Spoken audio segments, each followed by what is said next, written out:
Assalamualaikum warahmatullahi wabarakatuh.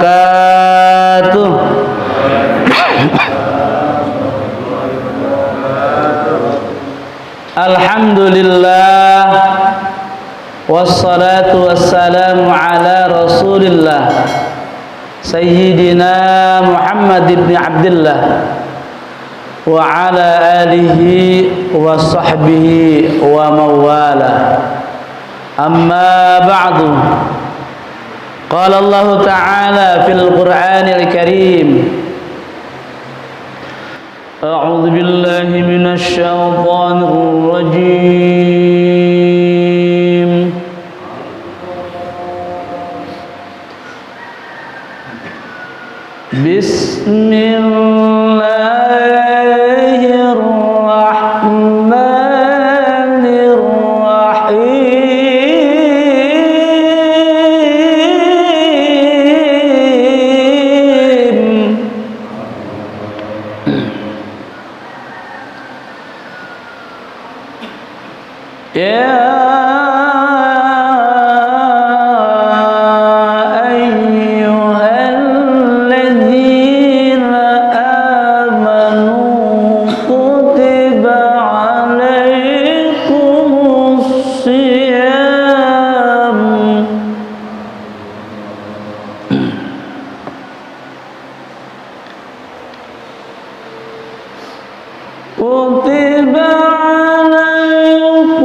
Saudara hadirin, kaum muslimin dan muslimat, para shaimin, shaimat yang dicintai dan dikasihi oleh Allah Subhanahu wa taala. Kesempatan kali ini kulkas Ramadan, kuliah ringkas Ramadan akan mengambil tema santuni anak-anak yatim, kasihi orang-orang miskin. Santuni anak-anak yatim dan kasihi orang-orang miskin. Saudara hadirin, kaum muslimin dan muslimat yang dicintai Allah Subhanahu wa taala.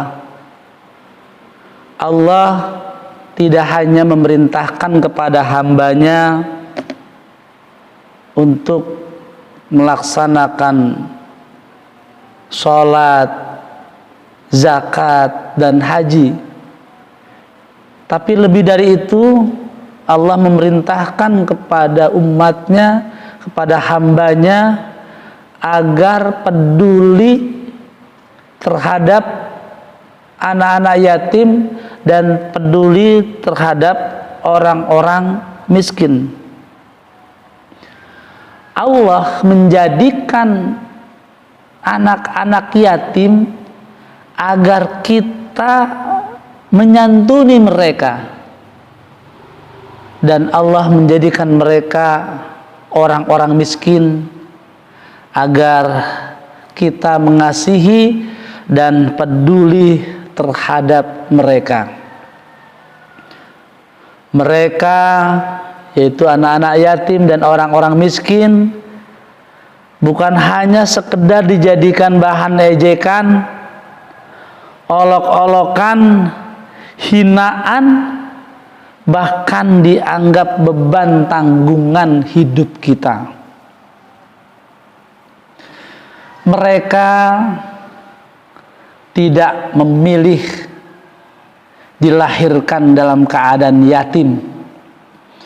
Mereka tidak memilih untuk menjadi anak-anak piatu atau yatim piatu. Mereka juga tidak memilih, tidak menghendaki agar mereka dilahirkan dalam keadaan miskin. Kalaulah mereka boleh memilih, tentu saja mereka akan lebih memilih mereka punya ayah, mereka punya ibu, mereka memilih untuk menjadi orang yang mampu, orang kaya dan orang berkecukupan agar tidak menjadi hinaan. Saudara hadirin, kaum muslimin dan muslimat yang dikasihi dan dicintai Allah Subhanahu wa ta'ala, jangan bicara tentang agama omong kosong, nonsen. Kenapa demikian? Jika kita masih membiarkan anak-anak yatim mereka hidup terlantar dan terlunta, kemudian kita masih membiarkan orang-orang miskin hidup menderita dan terhina, itu dikatakan di dalam Al-Quran oleh Allah sebagai orang-orang yang dikatakan mendustakan agama. Kita dituding oleh Allah, kita dijas oleh Allah adalah orang-orang yang pembohong-pembohong agama, pendusta-pendusta agama. Bila kita mengilustrasikan, barangkali telunjuk itu diarahkan kepada kening kita, kepada wajah kita. Kita dianggap orang-orang yang pendusta agama, pembohong-pembohong agama, karena kita telah menghardik anak-anak yatim, menterlantarkan anak-anak yatim, dan membiarkan orang-orang miskin dalam kehinaan. Mereka berada dalam penderitaan dan kesusahan. Saudara hadirin, kaum muslimin dan muslimat yang dikasihi Allah Subhanahu wa ta'ala, Nabi kita Rasulullah Muhammad sallallahu alaihi wasallam, ia adalah miskin ketika ia dilahirkan. Ia adalah orang miskin ketika ia diwafatkan. Nabi kita Rasulullah Muhammad sallallahu alaihi wasallam yatim ketika ia datang, ketika ia dilahirkan, dan yatim piatu pula ketika ia pergi ke alam baka, pergi menghadap Allah ketika ia diwafatkan. Beliau sangat cinta dan sangat sayang terhadap anak-anak yatim. Beliau begitu dekat dengan orang-orang miskin. Digambarkan bahwa kedekatan beliau, kedekatan Rasulullah Muhammad sallallahu alaihi wasallam dengan anak-anak yatim digambarkan seperti telunjuk dan jari tengah. Begitu dekatnya, begitu eratnya. Nah, oleh karena itu, jika kita termasuk orang-orang yang menyantuni anak-anak yatim, yang sayang dengan anak yatim, kemudian juga peduli dengan orang-orang miskin, itu artinya kita semakin mendekatkan diri kita kepada Rasulullah Muhammad SAW. Terlebih-lebih saudara hadirin, dalam menghadapi Hari Raya Idul Fitri, saatnya kita berbagi. Suatu ketika ada suasana yang sangat mengharukan. Baru saja Rasulullah SAW selesai melaksanakan sholat Idul Fitri. Ia pulang ke rumah, kemudian ia mendapati beberapa anak, atau ada anak yang terpisah dari teman-temannya, terpisah dari kawanannya. Dilihat, disaksikan anak-anak kecil saat itu bergembira, sementara ada satu dari beberapa anak yang dia memisahkan diri, kemudian terlihat ia murung. Lalu Rasulullah Muhammad SAW menghampirinya, mendekatinya, dan bertanya, "Wahai nak, mengapa engkau terpisah dari teman-temanmu?" kemana ayahmu?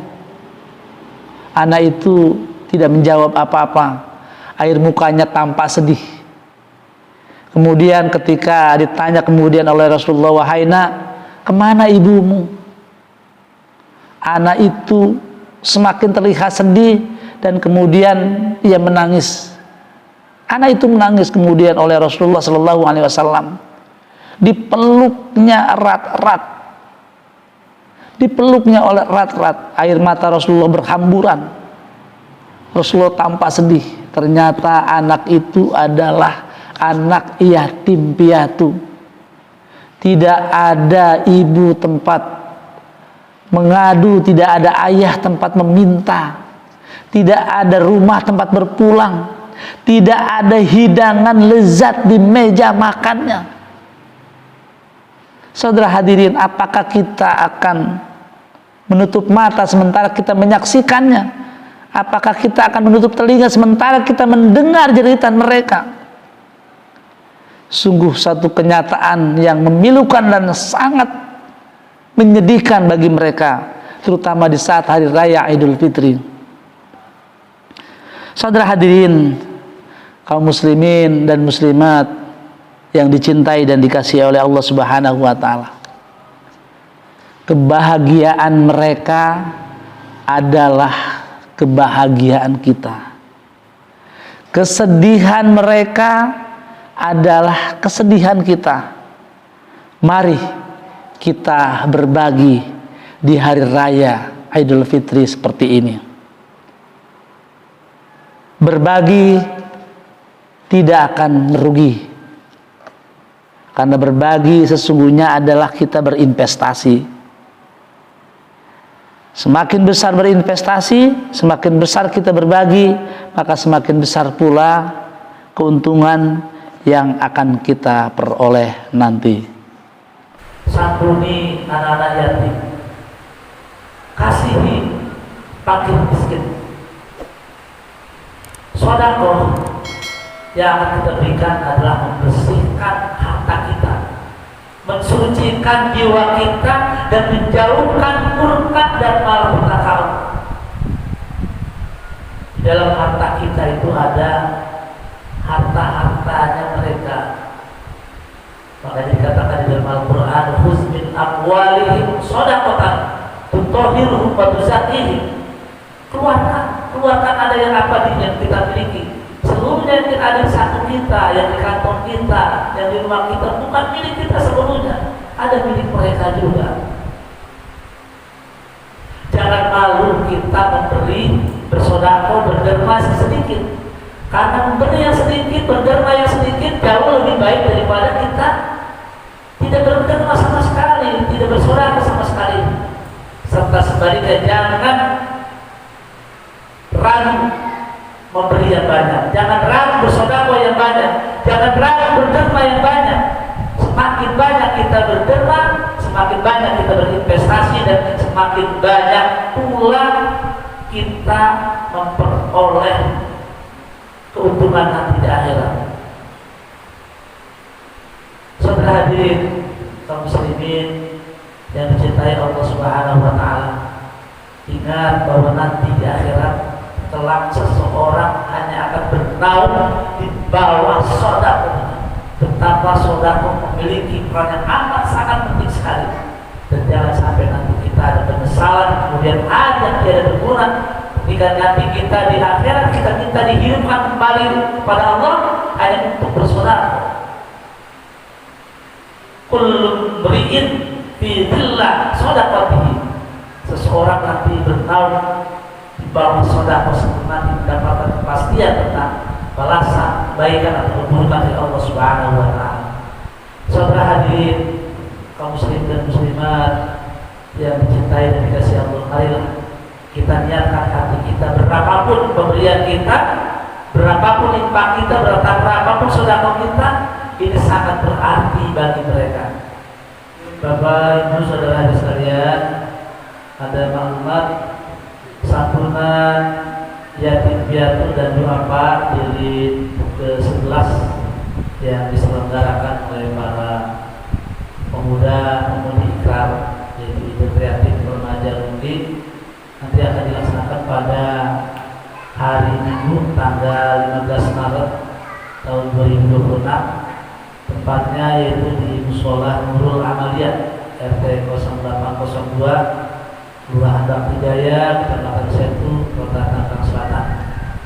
Saya ajak kepada Bapak Ibu saudara-saudara ataupun seluruh jamaah Kulkas Tangsai, baik yang saat ini berada di Masjid Nurul Huda dan di masyarakat sekitarnya, maupun jamaah yang jauh dari tempat ini atau jamaah yang menonton, menyaksikan channel YouTube-nya ini kan saya, dapat menyisihkan sebagian rezekinya untuk dapat berdonasi di acara santunan yatim dan duafa jilid 11. Bagi yang ingin berdonasi bisa langsung datang ke Musola Nurul Amaliyah atau melalui transfernya ke bank nanti yang tercatat dalam deskripsi video YouTube Kang saya di sesi